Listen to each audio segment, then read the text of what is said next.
News 16 Kerala. സൗദിയിൽ പെർമിറ്റില്ലാതെ taxi service നടത്തുന്നവർക്ക് 20,000 റിയാൽ വരെ പിഴ. സൗദിയിൽ പെർമിറ്റില്ലാതെ ടാക്സി സർവീസ് നടത്തുന്നവർക്ക് ഇനി മുതൽ 20,000 റിയാൽ വരെ പിഴ ചുമത്തും. സാധുവായ ലൈസൻസ് ഇല്ലാതെ യാത്രക്കാരെ കൊണ്ടുപോകുന്നത് കർശനമായി നിരോധിച്ചതായി ട്രാൻസ്പോർട്ട് ജനറൽ അതോറിറ്റി TGA അറിയിച്ചു. അനധികൃത ടാക്സി സർവീസുകൾ നിയന്ത്രിക്കുന്നതിന്റെ ഭാഗമായി യാത്രക്കാരെ വിളിച്ചു കയറ്റുന്ന ഹെയിലിംഗ് രീതിയും പുതിയ നിയമപ്രകാരം കുറ്റകരമാണ്.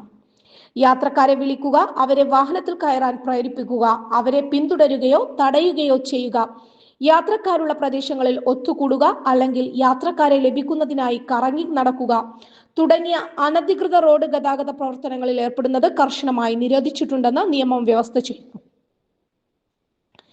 ഇത്തരം പ്രവർത്തനങ്ങളിൽ ഏർപ്പെടുന്നവർക്ക് 10,000 റിയാൽ വരെ പിഴയും 25 ദിവസം വരെ വാഹനം കണ്ടുകെട്ടലും ശിക്ഷയായി ലഭിക്കും. ലൈസൻസ് ഇല്ലാതെ ടാക്സി സർവീസ് നടത്തുന്നവർക്ക് 20,000 റിയാൽ വരെ പിഴയും 60 ദിവസം വരെ വാഹനം കണ്ടുകെട്ടലും ലഭിക്കാം. കൂടാതെ വാഹനം പൊതുലേലത്തിൽ വിൽക്കാനും സൗദി പൗരനല്ലാത്ത നിയമലംഘകരെ നാടുകടത്താനും സാധ്യതയുണ്ടെന്നും TGA വ്യക്തമാക്കി. News 16 news desk.